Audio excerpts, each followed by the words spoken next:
acclamons le Seigneur. Acclamons le Seigneur.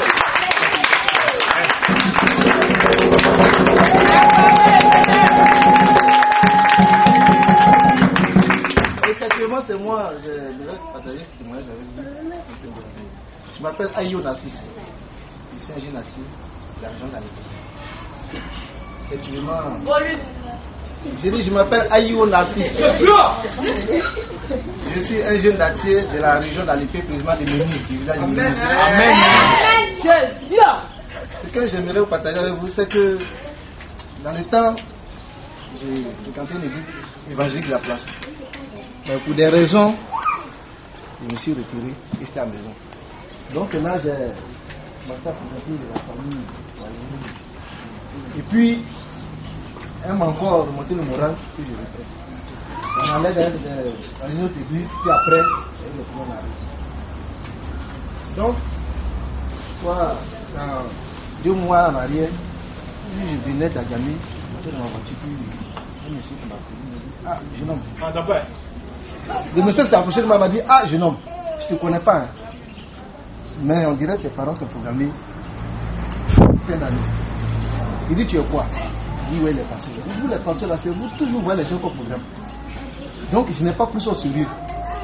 Il dit, ça m'a programmé celui qui me tue là, de son programme. Je viens dans la cour, j'habite ma voisine. Un jour, elle est dans un camp de prière. Elle vient, elle me dit la même chose. Je dis, cette histoire, ça devient sur rien. Donc, un jour, je dans ma voiture, je roulais, puis mon portable sonne. Papa Ouerou qui m'appelle. Il faut venir chez moi. Il y a quelque chose. Bon, lui, quand il m'appelait, en fait, c'était pas pour ça. Hein. C'était pour notre programme. Je vais, il y a la maman de Ouerou qui venait d'un camp de prière. Elle me dit, ah, mon fils, depuis tes chaînes, tu ne vois pas. On t'appelle aussi, ça ne passe pas. Il dit, ah, c'est le vieux, mais pourquoi le vieux m'a eu? Alors que quand maman essaie de m'appeler, ça ne passe pas. Mais quand c'est le vieux, ça passe. Donc, après la conversation, le vieux, maman t'approche, tu dis, ah, vous allez au camp de prière. Voilà. Cette programmation de mort, encore même chose. Et là, j'ai commencé à prendre ce sujet. Dans cette histoire-là, c'est vrai. Donc, j'ai dit, bon, ok, elle dit, bon, viens, si on va prier, ça va mieux. Je suis venu. Premier dimanche, ça fait la 3e dimanche que je suis là. Hein. On a prié, je suis reparti. Deuxième dimanche, c'est là que les choses vont se passer. La première fois que je suis venu, je suis entré là. Il dit, la vieille. On était dans la république maintenant là. On a vu c'est sous bâche, maintenant on vient prier. Il dit, bon, on va essayer. Donc le dimanche, lorsqu'on priait, j'étais assis là. Il y avait cette soeur en bleu là qui était diverse. Puis j'ai dit, Dieu, vraiment tout ce que les gens sont en train de dire, c'est vraiment une réalité. D'ailleurs, même ici, même, je ne vois même pas, je ne sens même pas l'esprit de Dieu ici. Et j'étais là, la vieille dirigeait la prière, et j'étais assis là. Et puis, comme si j'étais dans un sommeil,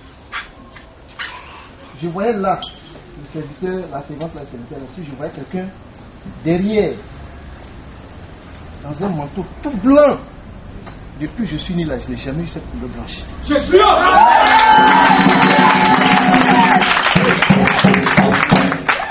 Cette personne tenait un agneau sur le cou. Et puis, je voyais des créatures qui s'envolaient. Il était au milieu. Il y avait deux créatures là, et qui s'envolaient comme ça. Et puis, je regarde la voix, je dis, mais c'est quoi ça? Et puis, la voix me dit, crois-tu que la voie que mes enfants ont empruntée est mauvaise? Puis, j'ai dit, mais qu'est-ce qui se passe? Donc, quand cette question m'a été posée, la soeur qui était là tombée ici, elle s'est lamentée. Puis, elle dit, ah, Seigneur, pardon. Je suis nouveau, il ne faut pas que les gens me regardent. J'étais sur la chaise, et il y a un esprit qui m'a poussé, je me suis mis à genoux, je me suis agenouillé. Et dans la prière, la voix me dit, suis mes enfants. Tu as tant cherché le Seigneur que tu voulais. Suis mes enfants. J'étais là jusqu'à... Puis bon, quand la prière est finie, maintenant, pour histoire de la proclamation, le dimanche passé, j'ai ma cousine qui a accouché, elle devait faire sa sortie. Je vais, je trouve ma grand-mère. Elle me cherchait, elle dit, mais ce Nassis n'est pas venu. Je dis, mais va savoir, tu t'es gagné. Je viens, on dit, mais toi, ta grand-mère te cherche depuis là. Je dis, mais qu'est-ce que c'est? Puis j'ai dit, ah, c'est comme ça pour programmer les gens pour les fins d'année. Donc moi aussi, moi, programmer. Elle dit, qui t'a dit ça? Il dit, non, dis-moi la vérité. Elle me dit, Nassis, chaque fin d'année dans la région d'Alpi, là où tu es jusqu'au dernier village où on peut dire, les sorciers donnent des gens. Mais c'est truc que dans notre famille, c'est toi on a donné. Je dis, mais vous me donnez pourquoi? Je t'ai fait quoi? Elle dit, non, moi je ne suis pas dedans. Hein. Mais c'est qu'elle suit tes grands-parents au village, c'est toi ils ont dit. Je dis, mais tu fais quoi? Elle dit, ah, tu es allé quelque part là, tu as prié, non? Il dit, ah, c'est qu'elle s'est causé là-bas là. Que ce mec qui était à la base, il y a un accident qui s'est passé.